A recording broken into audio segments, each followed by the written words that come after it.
Okay, hello guys. So I know I just saw this building on my way, and then I wanted us to discuss about it. I wanted to ask you guys, what do you think? How is it possible that this reinforcement actually get rusted at the point of create an explosion, such a way that we have our concrete moving out from the reinforcement, that our concrete is actually able to fall like this? What can be the reason? How come? How come the water was able to propagate itself at this level like this? As you can see here, you see it all along the column till the upper part like this. This one will very soon fall also. So how is it possible that the water actually get into this pillar? How come? How is it possible? From where the water actually came out, you can see that the thickness is actually there. We actually have a concrete cover here of more than 3 centimeters, which is amazing, which actually enable your building to withstand from like 30 more year or 50 more year, because 1.5 centimeter of concrete cover is around 15 year of lifespan actually added to your building. So when you miss one centimeter of concrete cover, you're actually removing 15 years, around 15 years of the lifespan of your building. So how is it possible that this reinforcement, longitudinal reinforcement, or the main bar actually get rusted to this level, to this extent, knowing that they were well covered by the concrete here? It's me. What I can say here is that it happened because of this wetting road, this wetting river that you can see up here. This wetting river that does not even have the same degree of rust like the one inside the concrete here. What happened is that the point of contact where the wetting bar was left up there like that, right? Every time that the water was falling, like it's actually falling right now like this, it's falling on me even. So every time that the water was falling like this on this river, it has to stand on top of the concrete there, and the contact in between the concrete and the main reinforcement up there, actually a small infiltration keep on going in it from there.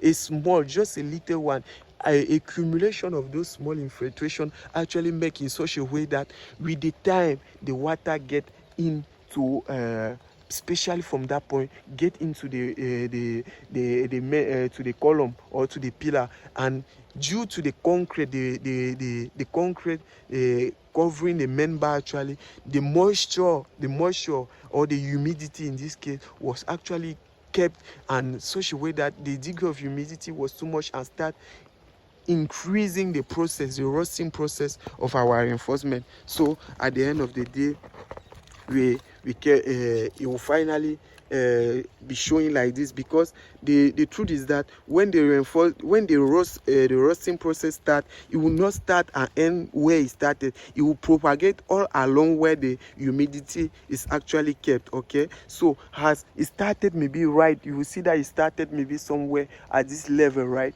up there. It started maybe somewhere at that level up there. So starting there, it keep on going down, and with the rain continue falling, the humidity keep increasing within the concrete, and the humidity was also, which is not a good thing for our main bars, actually start increase or accelerate the rusting process. So that's actually why in chantier we will actually ask our technician or our workers on site to make sure that every time that you concrete a pillar or a structural element, if you see the reinforcement is showing like this, make sure to cover your reinforcement. Make sure to cover it. It's very important. Okay, make sure to cover it, because every time that water falls on it at that specific zone where the reinforcement is shown, they say these are the zone, a dangerous zone, right? They are fragilized. Like when the water will fall here, it's very easy for the water to get in, to create a easier way to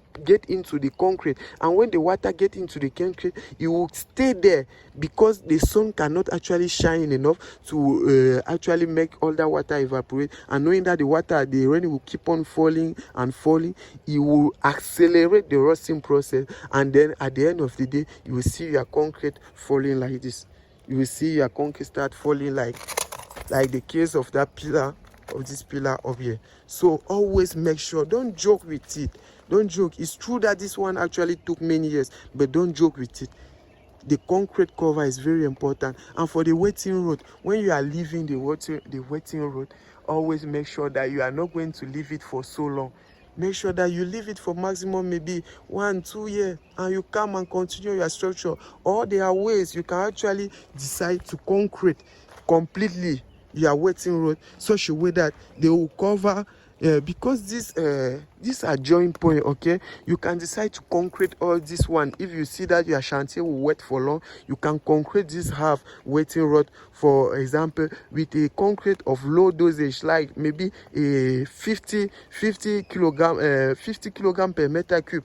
Dosage at 50, a concrete dosage at 50 kilogram per meter cube. You cover it just for you to avoid water to keep on getting it. Because see, here the rod does not have anything, but as you can see, just here the rod started getting rust very fast, because here there was a concrete, and the water, how did the water get in? Is starting from up here, from this joint, from where the wetting rod start. Actually, that's where the water start getting, and as it getting, it stay there, and the process of moisture, of the humidity and the rusting get accelerated. So if you have learned something, don't forget to leave a channel, okay, and give us your own opinion on the video. Thank you. See you soon, guys.